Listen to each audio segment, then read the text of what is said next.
Hello, Kenny. RabbiYisroel, welcome.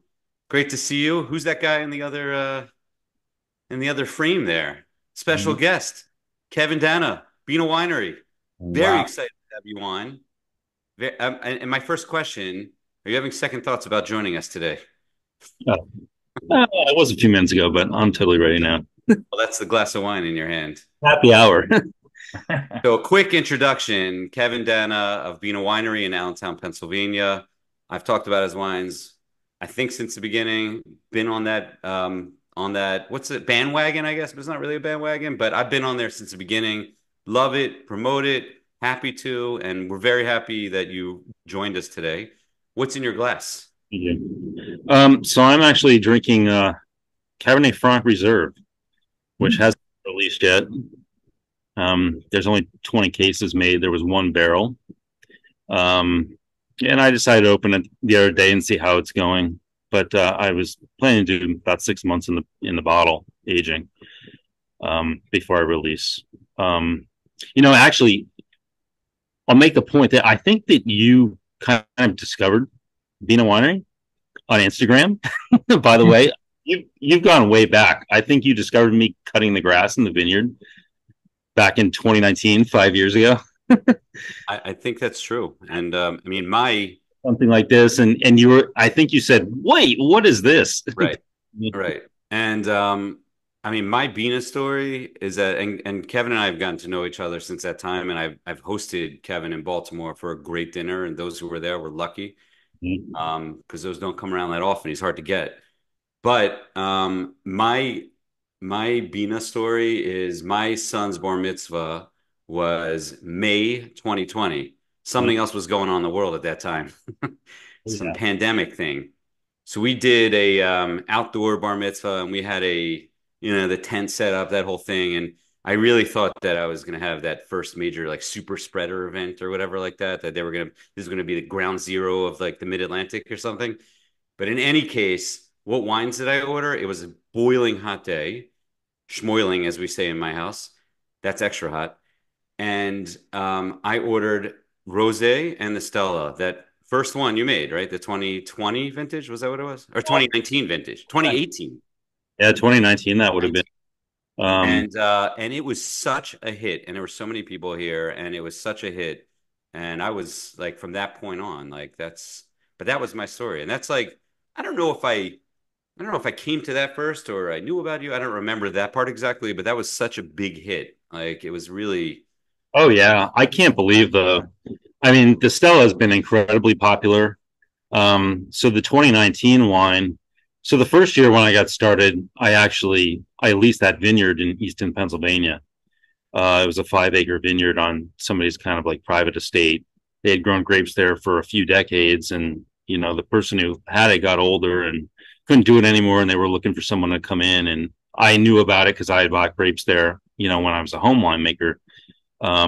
So the opportunity came up, and I was ready to start the winery, and I went out there, and I had worked in the vineyard a little bit at the winery I had previously worked at, Pinnacle Ridge Winery in Kutztown here. Um, but that was my first, farming experience, like totally diving in, trial by fire, very intense, very stressful. Uh, but it worked. And the Stella came about. It was kind of, I guess you could say, like a field blend because there were so many different varieties in there. It's like, what do I do with these different varieties? And, you know, put them together and Stella came out, that wonderful dry wine, hybrid grapes. So I guess, and a lot of things like the whole story of Bina and just the way this has all come about, it's all, here it is all before you, the pieces, and like kind of throw it together and see what comes out. And like these amazing things keep coming out of it. So I don't know. It's been one small miracle after another.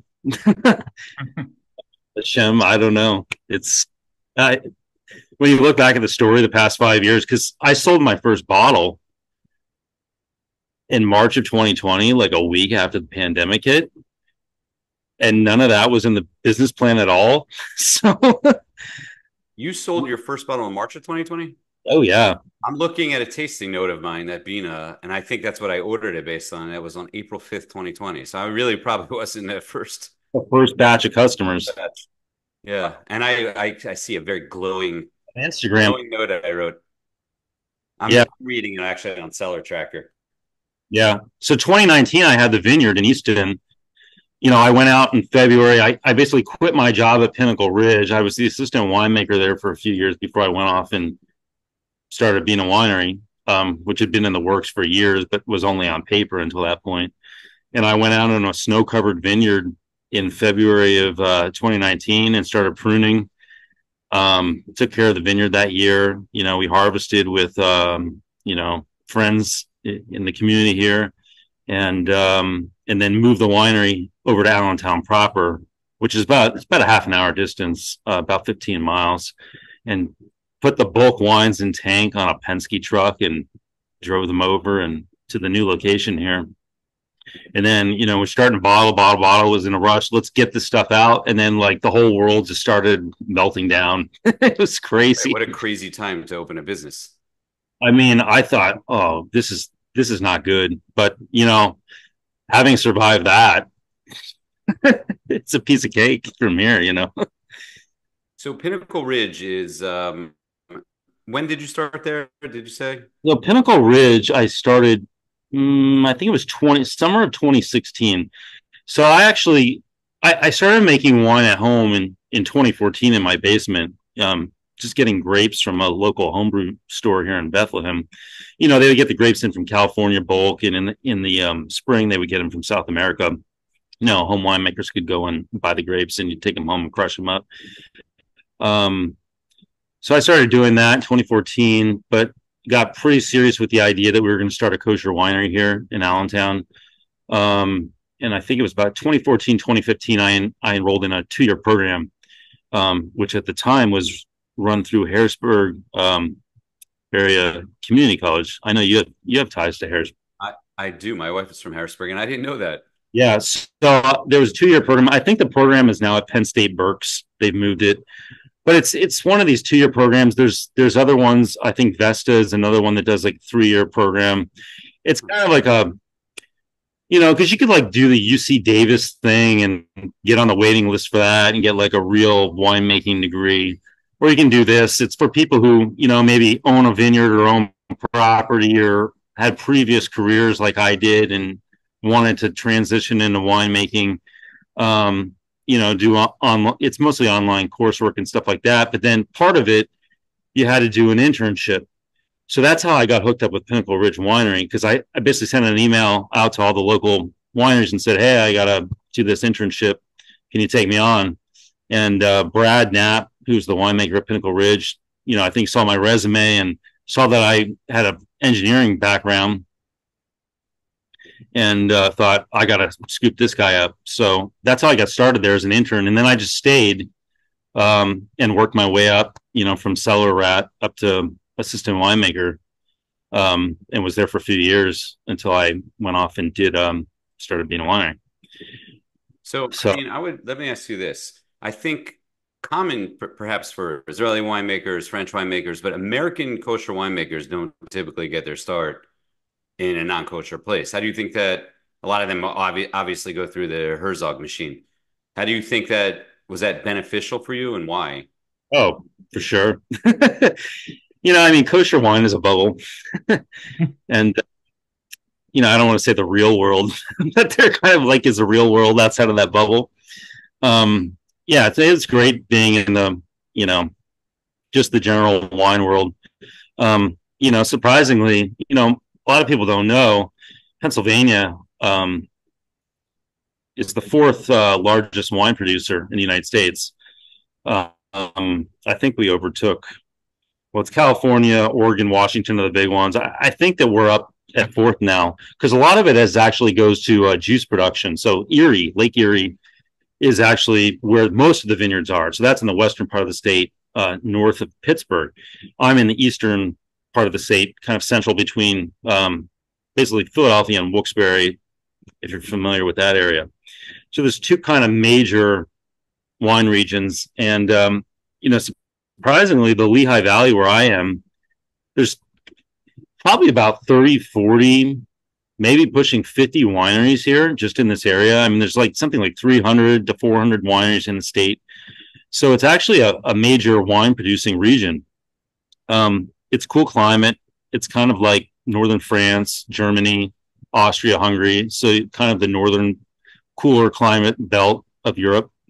Um, yeah, so Pinnacle Ridge was one of those wineries kind of here on the wine trail, very known for their sparkling wines, which I know you're a fan of.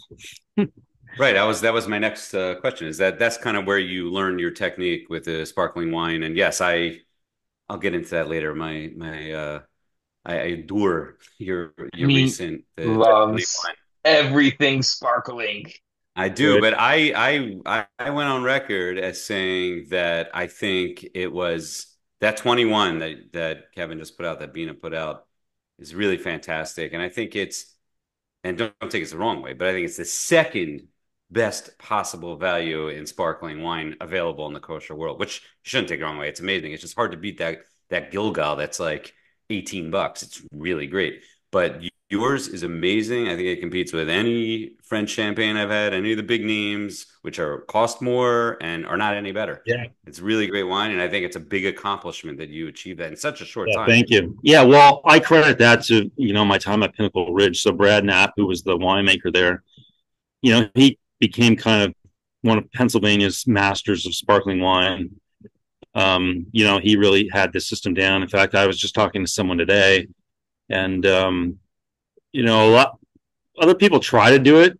They don't know how. I mean, you can read a textbook about how to do it, but unless you kind of mentor under somebody who's done it, you don't learn those tricks of the trade. There's a few things that you have to get just right, and if you don't, you just end up with like a gushy mess, and Could you give us it gets like, it gets real. You can go south very easily, but if you get it right, it's you just have to know it. You have to learn from somebody that does it, and it's the same thing in France and Champagne. They've been doing this for centuries. You could know, you give us the 5 minute Coles Notes version of like how do you, I don't even know the process of making sparkling wine. yeah. So I mean, it starts like any white wine. So we make a still wine. Typically, you pick the grapes early, so they're underripe in terms of Brix or the sugar content. So they produce a lower alcohol initially, but picking them early retains the acidity, which is really important because we're well over 1% acidity, whereas most still wines are like 0.5%. So this is like twice as much acid. So it's really tart on the palate. And then it being a lower alcohol content up front, it allows you this leeway to, because you're going to add alcohol later. So basically, we make a still wine, a white wine like we do any. We ferment it, we finish it, it's sitting in tank. What makes it a sparkling wine is then you take it, you mix just the right amount of yeast and the right amount of sugar back into it, and that yeast will ferment that sugar. And because you've stuck it in a bottle and you put a crown cap, which a beer cap on top, it's now an enclosed system. So as they ferment that sugar, when yeast ferment sugar, they produce alcohol, they produce carbon dioxide, and they produce heat. Mm. Carbon dioxide's all trapped in the bottle. The little bit of alcohol they produce now. So if our base wine for sparkling was say 10.5, 11% alcohol, you'll get an additional 1%. It'll take you up to the 12%. You additionally get all that carbon dioxide, which is now trapped in the bottle, and you go to 6 atmospheres of pressure, which is like 90 psi. It's a lot of pressure in a real traditional method champenois sparkling wine, which gives you all those wonderful bubbles in the mouth and all that. It's not like forced carbonated wine, like some other wineries do, or a pet nat, where they stuff it in the bottle, kind of fermenting and cloudy and all that, which is how wines used to be before they mastered the method in Champagne, 3 centuries ago. But now we do it a clearer wine. So the question is, everybody always asks, well, if you have all this yeast in the bottle, how do you make it clear? So then we do the process of riddling, which if you see right behind me here, this is a riddling rack. I guess I could take a bottle. So these have in here, the yeast is in the neck of the bottle here. It's all in there. You put it in this rack, and you'll do the process of riddling, and you'll go and you'll turn each bottle a little bit each day. And what you're doing is you're concentrating all the yeast in the neck, and that allows you to turn the bottle upside down, and you can freeze the neck. And so all that yeast is in an ice plug. And then that allows you to turn it over without all the yeast mixing back in. And when you crack the beer cap off, basically the pressure in the bottle shoots that thing out like a bullet. And that's how you get a clear wine, and then we put the dosage in, which is like a simple syrup, a sugar mixture to balance out the natural acidity in the wine. And then you stick the cork in. So that's basically the process. But like I said, there's a few tricky points if you don't get them just right. So you That's ferment it like a beer. a great sparkling wine, and when it's not. Right. So that's Are you interesting. planning on? Go ahead. No, how do the bubbles get there? Sorry to ask this very simple question. Bubbles? Yeah. Yeah. So when yeast ferment, they consume the sugar that you put in the bottle. That's the same as any wine that you make. So any wine that we make, there's yeast in there. They consume the sugars in the grapes, and not only producing alcohol, they also produce carbon dioxide. When so Same as the pickles I make. carbon dioxide blows off because it's an open system. But when you make a sparkling wine, you're trapping it in the bottle. You're trapping all that in there. So that's where the bubbles come from. It's naturally occurring from the fermentation of the wine. Amazing. Yeah, like I was saying, it's if you ever open, sometimes you buy like real pickles, the ones that they don't even seal. You open it and it'll be fizzing at the top. It's the same exact process. Same thing. Yeah. In fact, so most red wines go through malolactic fermentation, and some whites, like barrel-aged Chardonnay, Burgundy. There's that second fermentation that they do on those that converts malic acid, which is the primary acid in apples, which is very sharp on the palate, into lactic acid, which is the same acid that's in like dairy products. So it's much softer acid. So that's kind of where you get that creaminess and butteriness in a lot of barrel-aged wines from. But that's kind of a similar fermentation that actually, like sauerkraut and pickles go through. So it's a bacteria there that converts that acid. It's not a yeast.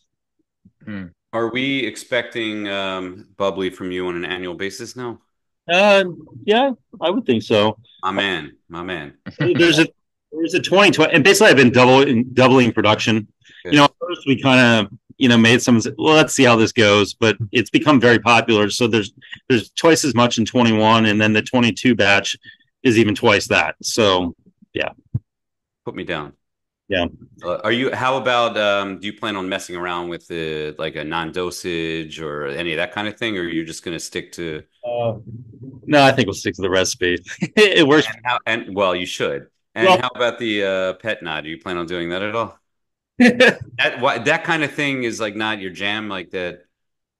Why would I do that when I can do the real thing? Right.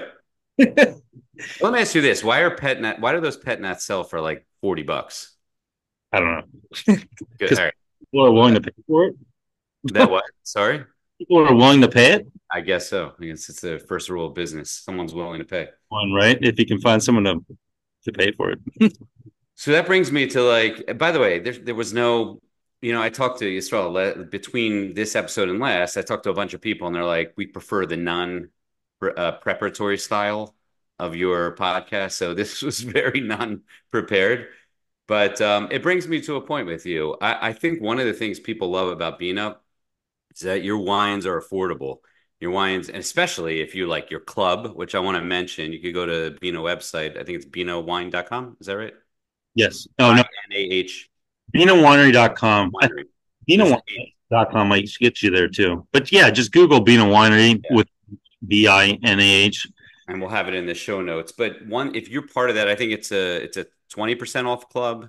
Yeah. In fact, that's why I'm glad it's happy hour. I'm exhausted because I sent out my club shipments today. So yeah, you get 20% off in the club release. And then 10% off non-release orders and complimentary shipping on 4 bottles, whereas usually you have to get a whole case. So I I think it's the best wine club around. It's I keep teasing this, but we are going to do an episode on wine clubs, and that's one that I'm such a fan of because it's so affordable, and you are so approachable and reachable. For now. Well, for now, but that's get in now when like you're obviously very reachable and a pleasure to work with. I'm drinking the Merlot, the 2022 Merlot. This is my first taste of it. Drinking it live, and I love it. Very cool climate, and it's not what a lot of people are used to with the jammy California style Merlots, which I like also. This is more Bordeaux than a typical American Merlot, right? Hmm. It's a little lighter bodied. It's there's more acid in it, Yeah, more floral. more floral. It's really good. I think it's and not that expensive. If I don't remember what it was, but not that expensive. I this is a wine I but let me ask you something about this because I see it's a 22. Is there oak in there? Is it oaked at all or it's not? Yeah, that was in a barrel for a year. Okay. So you think it has probably decent aging potential too, I would think so. I mean, Merlot, not as much as the Cabernets, but right? I don't know, easily 5 to 10 years, I would think. Really good. I Well, I would, have to get more because it's my only bottle. yeah, But I figured I had to open something I hadn't tasted with you, and this is the only one left I haven't tasted yet.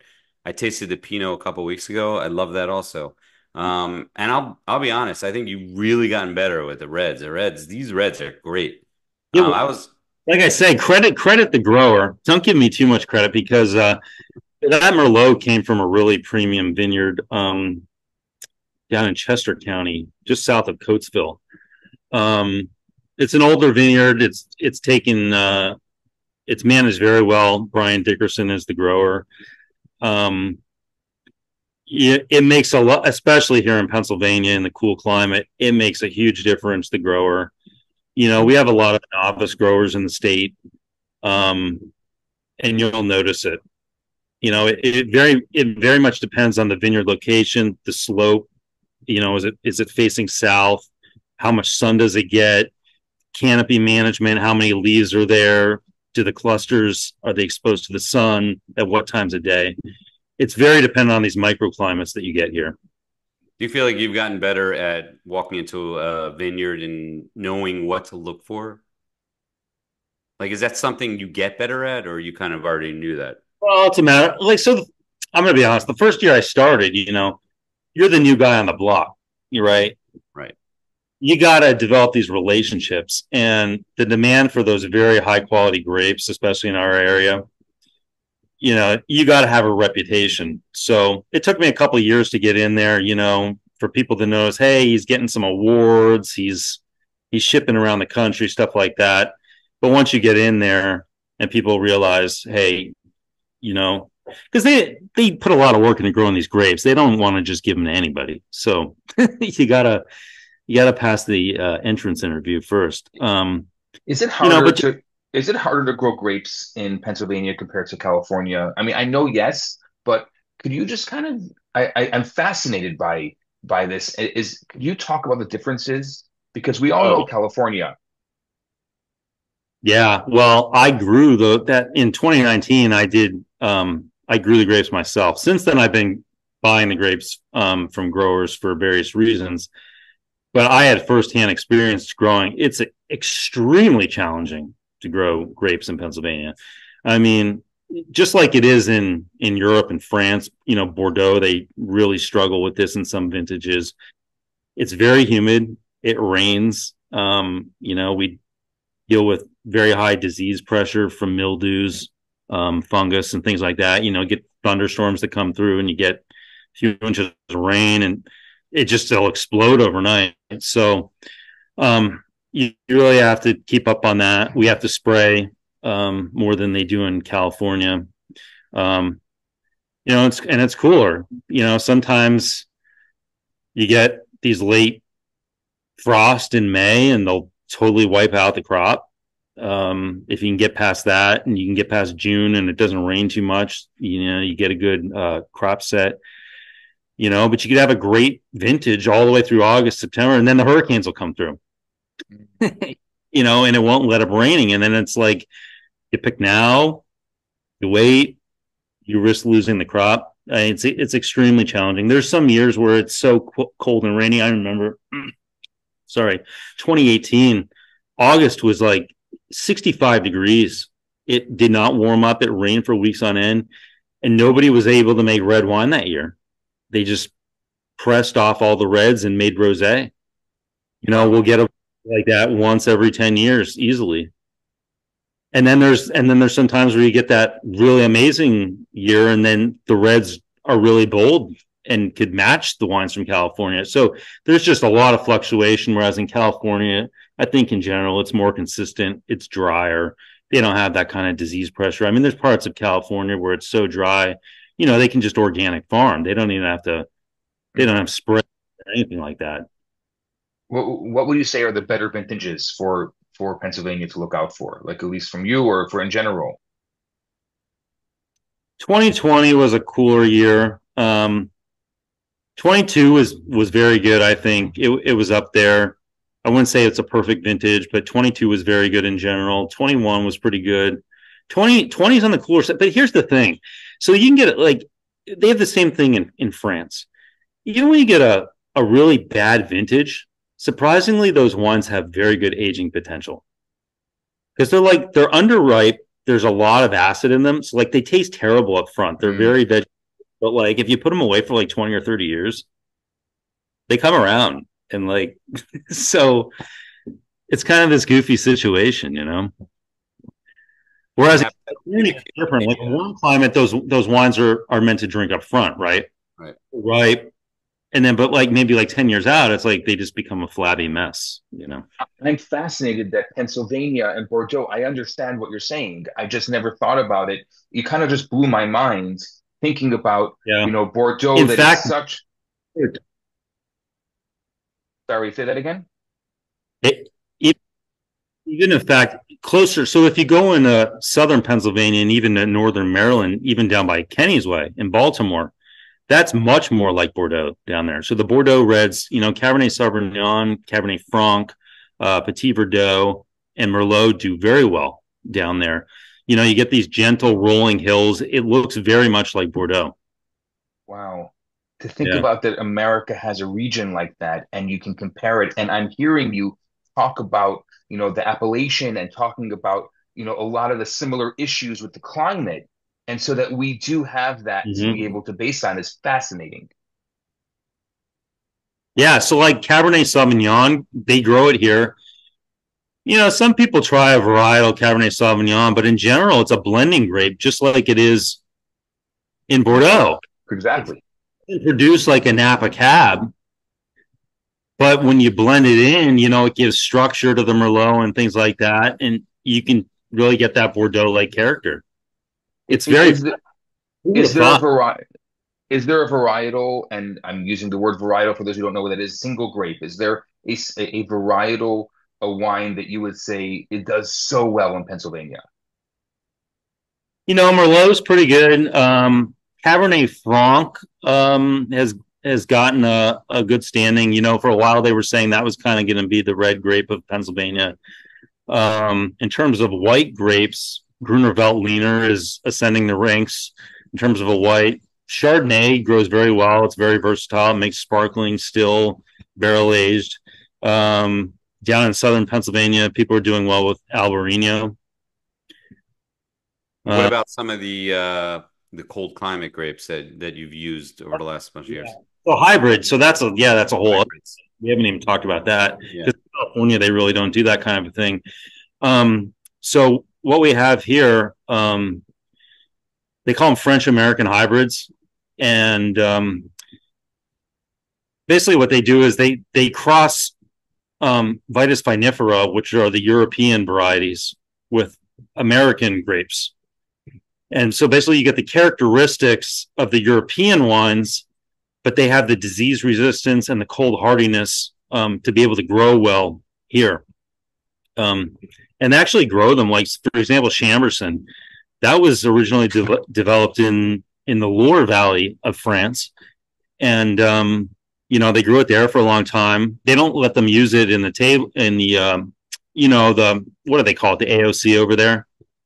So the high end wines they don't, but like the jug wines, the grocery store wines that people, the table wines that people drink over there, they'll be made from hybrids. Yeah, so some of those do very well. Chamberson is, very high quality red.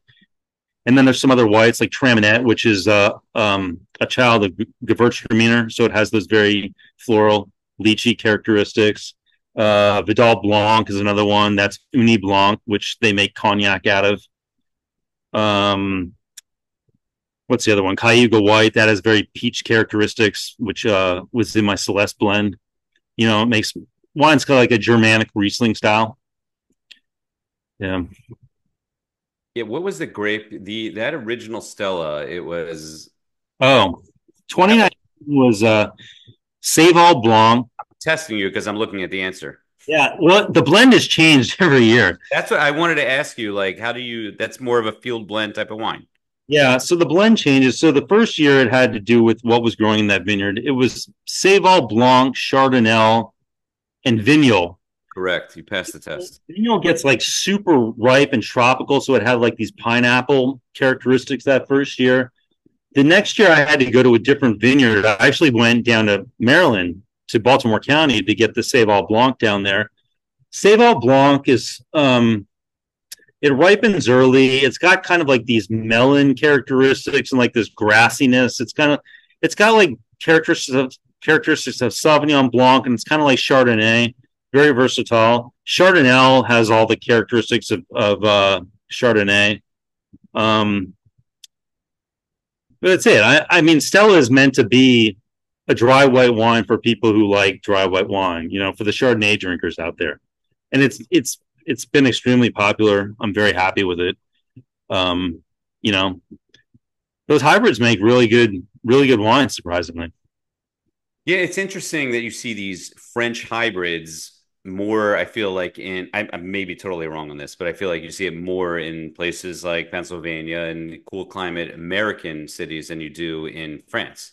Yeah, well, they're there in France. Like I said, they're right. They're poor quality table wines. They don't, the French are so, right. The wine is their wine. They don't, Right. Right. But here in America does very well. In fact, even out in the Midwest, Ohio, Michigan, Missouri, Chamberson grows out there. It's just a lot easier for the growers. Whereas the Vitis vinifera, it struggles a lot more in these climates. It's not as a consistent crop, so people will grow them and they'll blend them into things. Chamberson is a Teinturier grape. It's one of those like Alicante Boucher. Well, I think you talked to Jonathan about hey, Jew. Thanks for listening. Yeah. Of course. That's correct. Right. It's one of those. He talked about that, how you get the red juice from some of these red grapes, whereas usually a red grape, you can press it off and make white wine from it. So like Champagne has Pinot Noir and Pinot Meunier in it, which are both red grapes, but you can make a red juice from them, or white juice, I mean. Right. Unlike the Chamberson, you mean, and the Alicante Boucher. Yeah. So Chamberson's very good for blending. And again, with the cool climate, sometimes you get a very cool vintage and there's not a lot of color in the red wines, like very, very pale. And so you can use something like a Chamberson to add some color to the wine. It's a question I've had for a long time that I've never asked and I've never heard an answer on it, is that I feel that the whole color thing is an old thing. I feel like people bought wine 100, 200, 500 years ago. They wanted that color because that looked like, that it was taken seriously and they used good grapes and they weren't diluting it and things like that. Why does color matter so much anymore? And, I'm drinking this Merlot right now. It's pretty pale for a Merlot because it's a cool climate. Mm-hmm. That doesn't bother me. In fact, I look at that almost as an attribute that I know it's a cooler climate and I'm going to get the types of things that I'm looking for in this glass. So why does that matter so much that you need the color in some of these wines? Is it that pale? Oh, yeah. Yeah, it's a cool climate thing. Surprisingly, color is not a direct correlation with, like, there's some very pale looking wines that have a heck of a lot of body, surprisingly. Grenache. Yeah. There's not a direct Yes. in between these things. You know, there's not a direct correlation between the sugar content of the grape either in some of these things. It's more of a complex, you know, beast going on here. But do you understand the question I'm asking? I'm saying like why do winemakers like feel the need to add color sometimes? Is there something else going on besides the actual color or it's it's a perception thing, I think. Out in right? the, you know, a lot of winemakers don't filter their wines either for that reason. You know, oh, look at all the depth of color in this wine. Well, shine a flashlight through that wine, it looks so deep in color because there's a lot of stuff floating around in that wine. Right. You know? Hmm. So, you know, it's a controversial topic, filtering, but I'm a big proponent of it. I think it Of controversy? controversy. I said you're a big proponent of controversy? Oh, yeah, sure, why not? Yeah, I like that you tell the truth. That's why I was excited to have you on. I like that you tell the truth, and I like that you operate a little bit outside the box, and that's why, I'm I don't feel the need to hide things. You know, a lot of wineries. Oh, you know, I don't want to talk about that, but put it out there and just be honest. I think can't hurt. It, you really have changed my perspective on winemaking in so many ways. I have a funny question for you. Mhm. If a young potential winemaker is listening to us right now and kind of getting inspired by Yeah, you from just the fact that you just did it. You haven't been doing this for very long. You got into it and you started off, you know, you're growing your own grapes. Now you're doing it differently. You're very creative in your winemaking. Is there another region in the US that you think somebody should set up shop and try to play with the grapes there?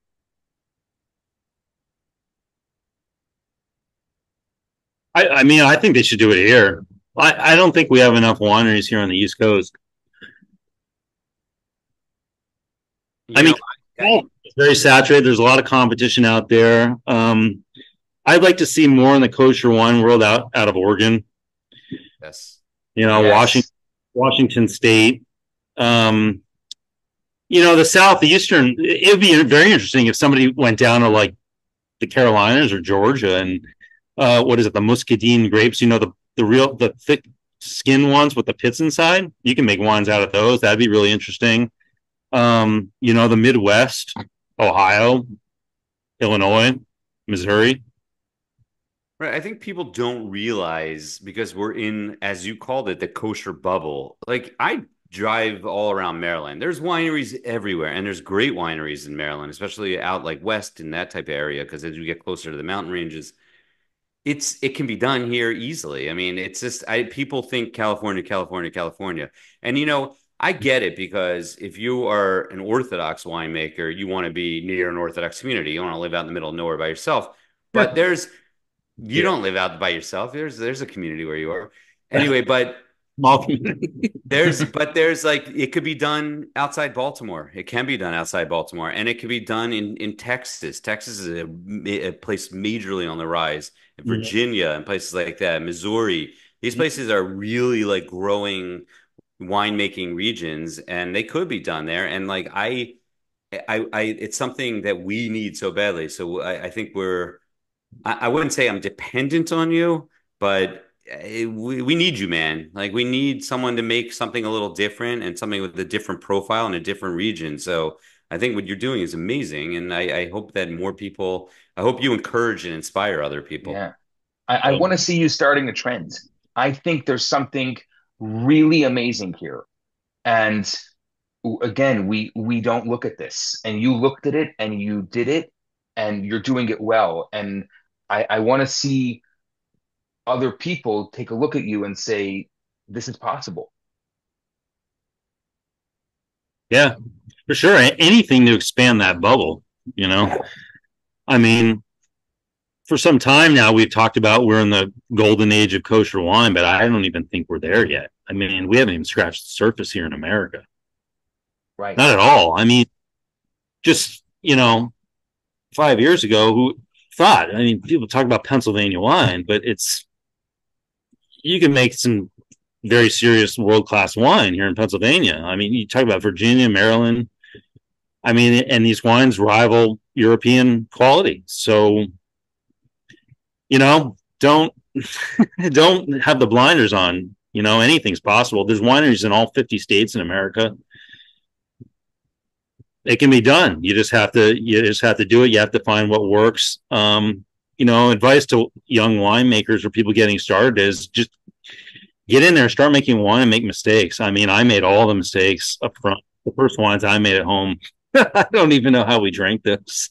They're pretty bad, but you figure it out. I mean, I think in 2017 when I was working at Pinnacle Ridge, so part of the harvest, I didn't even take a paycheck for like a couple months. I was just getting paid in grapes. I would just come home and I'd bring the grapes home. So I'd work like a 12-hour, 14-hour shift at Pinnacle Ridge, making the wines, take the grapes home, and then I'd be up till 3 o'clock in the morning making my own wines. And then I'd be back at the winery at 7 o'clock in the morning. So I think that year I probably made at least 40 different wines between what I was doing at home and what I was doing at the winery. So that's the only way you learn. Just do it.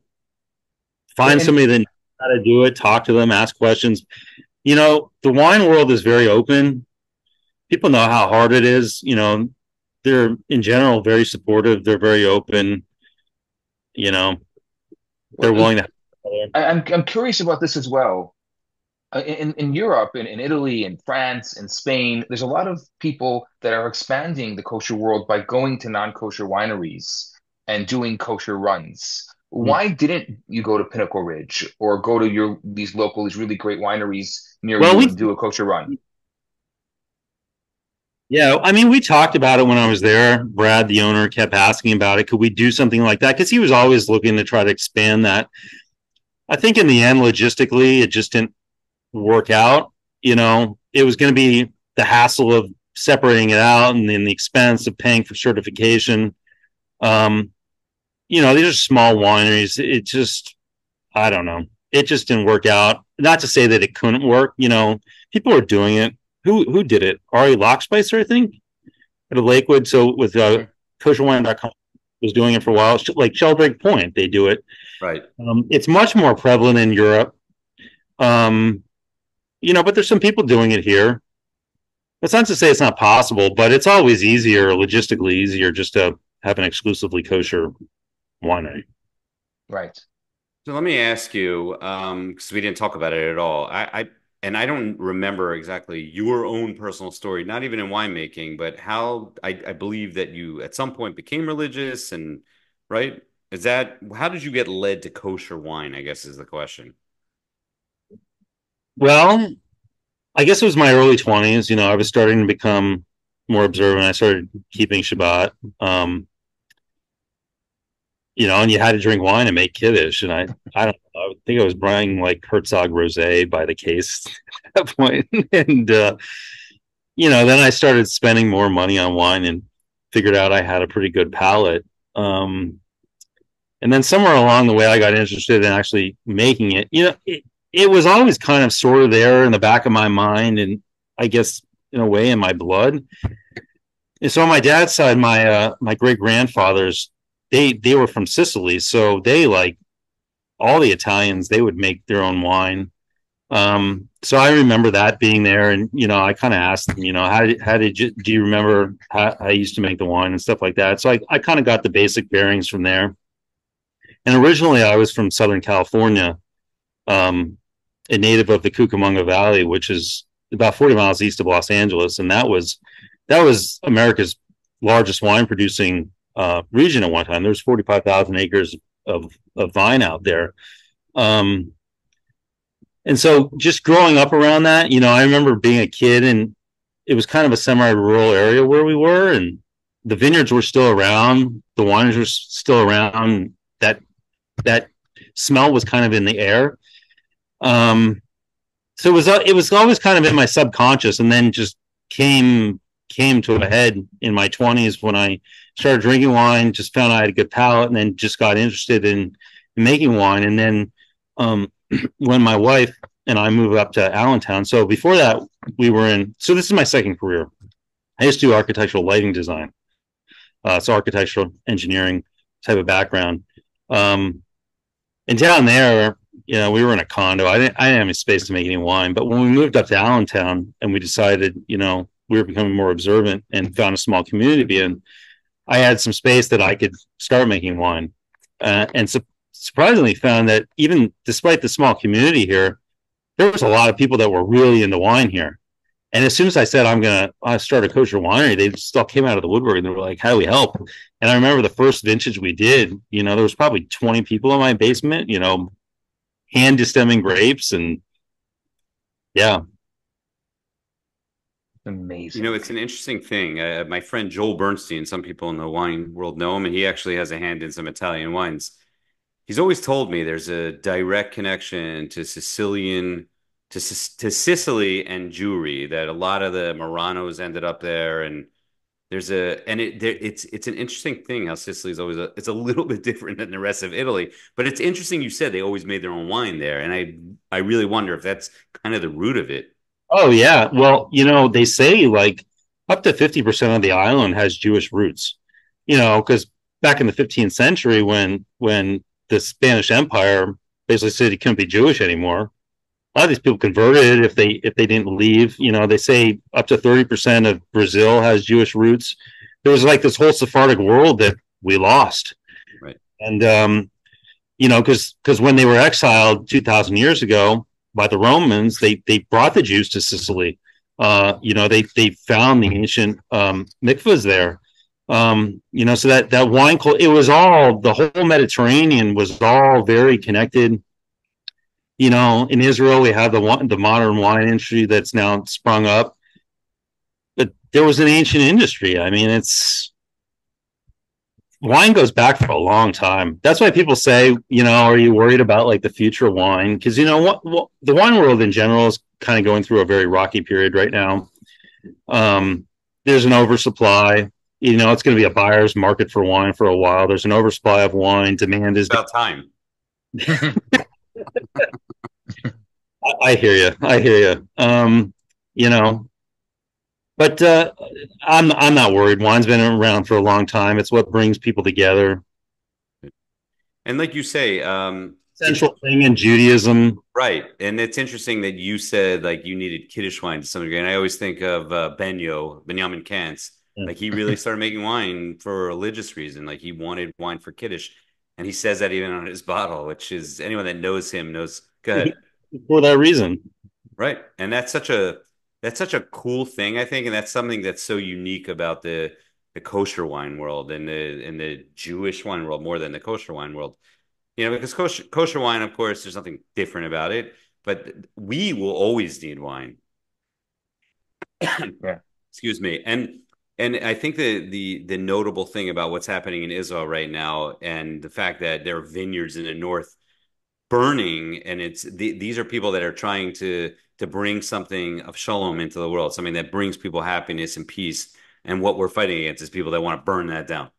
Mm-hmm. Sorry about my op-ed there. No. Tell us more about these 20 founding parents. Do they feel like they are the founding parents of Binah Winery? The people that were in your basement crushing the grapes with you? Oh, yeah. So, yeah, I mean, some of those people actually went on to help me in the vineyard that first year. A couple of those people were actually, the Mashiach that came in and helped with the bottling originally. Yeah, so, I mean, it's totally an Allentown brand. We've some of those people have moved down to Philadelphia since then. We're very popular in Philadelphia. So I mean, it really is Pennsylvania's kind of wine brand. Yeah, it's amazing. I just was wondering if they feel like I just was kind of envisioning I would totally have said yes, and I'm there and been with you every step of the way. And I just wonder like if they feel like this is our brand, this is us. Yeah. Yeah. I mean, the brand in general, I like to say, a lot of, I'm not going to call it anyone specifically because I can't think of anyone specifically, but we all know there's certain wine brands where there's not necessarily in the kosher world, we'll pick some theoretical brand out there, but there's a lot of ego behind it. a very personality, but from the beginning, I make wine for the people. It's about the community. It's not about one person here. It's about all of us. Without the customers, there would be no Binah Winery. So, without those people who were down in that basement helping me out, there would be no Binah Winery. So, yeah, I think everybody who's been a part of this along the way for sure feels like this is in a way their brand. Really special. I love that origin story. To me is so impactful that it wasn't just, yes, you can take that bold move and do it, but it was a community. It was the Allentown Jewish community that kind of created Binah Winery, which is, to me, I think that's what I would love to see more of, like that kind of collaborative feel, and the idea of wine. Because if you're gonna you drink it together, like we have that bracha about Tova Meitiv, right? We can only make that bracha if we drink wine with somebody else. There's other things we have to also, you have to have another wine before that's not as good, but the bracha itself has to be about sharing. And for us, we know wine is about sharing, and then to hear that your process of winemaking and the origin story is about sharing, to me is really really powerful. It is, and I appreciate very much that. I know, especially when I'm buying those bubblies, that Kevin slash Chaim is doing every step of everything. His hand is on every piece of it. Do you still do the hand corking thing? Because I used to see the little. See, you're too big time now. Yeah. Big time now. I ran about 35,000 bottles through that hand corker in a few years, and basically the thing just blew up. All right. I remember in those original pictures, wasn't your dad like helping you in the winery? Um, he helped me prune the vineyard. So he came back. He still lives in California, but he came and helped me prune the vineyard because I only had like a month. By the time the vineyard thawed out, because it was covered in snow and it was on this very steep slope, just like they have in Germany. So by the time it thawed out, and Pesach was right in the middle of that, and you have to get it pruned by time bud break comes along. Otherwise, you're just going to have shoots coming out all over the place. The vines get totally out of control very quick. So it was like a mad dash. It was like anybody I could find, come, please help me in this vineyard. That's a wine. It brings people together. It's so labor intensive, and it's a community thing. It can't be done by one person. Everybody has to throw in their hands and get dirty. I love it. I kind of am jealous of not being able to like Rabbi Yisroel was saying. Like I wish I lived closer to you that I could get my hands dirty a little bit in your winery, and I still have to come visit. Mm-hmm. Kenny, let's go for harvest. This is we talk every single time. Every time we talk to people, we got to come visit. But like, okay, that's a 5-hour flight. This is a drive for me. This is a reasonable place for me to go, and I gotta go. 2 hours. Yeah, gotta do it. I gotta lock you down also. Evan, you are incredibly inspiring. What is your message? What do you want people to know? For me, coming into this conversation, I have heard about you for months from Kenny, for years, and our listeners have heard about you over the past episodes, and now to get to know you, and I could feel your genuine, your authenticity, kind of coming through the screen here. And so I love to hear, like, what is your message about Binah and about winemaking to our audience?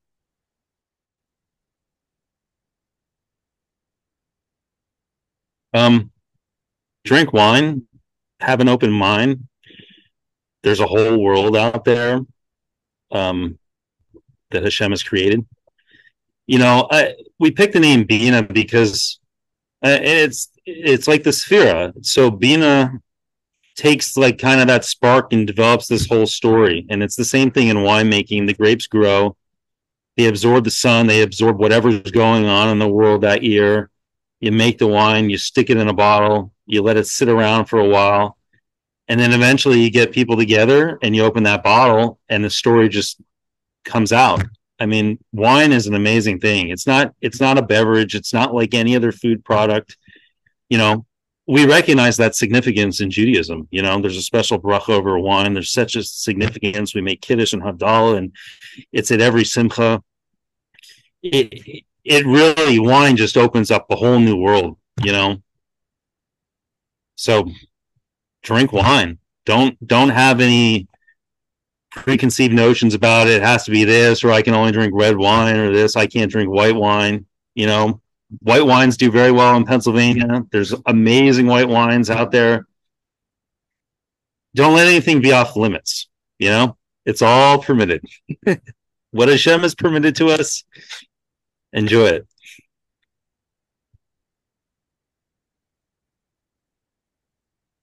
Thank you. It's amazing. Dude, I love it. I need more, by the way. Are you shipping today? I know you are shipping today. UPS already come, but I need more of this. But I've had it open now for an hour. I popped it right before we started, and I know you told me this, Merlot, that to sit on it for a little bit. It has really even dramatically changed in the hour it's been open. And I almost don't like the term QPR, but this is really a QPR. And I really recommend this. And I hope people, like going on your theme of opening your mind, I hope people try this because this is a unique spin on Merlot that a lot of kosher Jews are probably not used to because you're used to the big like Napa Merlots, which are great also. But this is something different. mm, And I think people should really try this. And again, it's Binah Winery, BINAH Winery, one word.com. You can mention Kenny and Yisrael Bernath for 20% off the club. It's that for everyone. But thanks so much. I know you're so busy today, and thanks for taking time to sit with us. yeah, It's really great. Just you're incredibly inspiring. Really, whenever thank you. we'll get you dirty. All right, thanks so much for joining us. And if anyone wants to find it, the information is going to be right in the show notes. And like I said, I'm probably going to put Kevin's email address in there so you can bug him and make your orders. And he's very accessible for now, so get in while you can. But Kevin, thanks so much for joining us. Thank you. Thank you for having me. And really, like serious haslacha, we need you, man. We need you. We'll keep at it. We'll keep making wine. Please. All right, great being with you guys.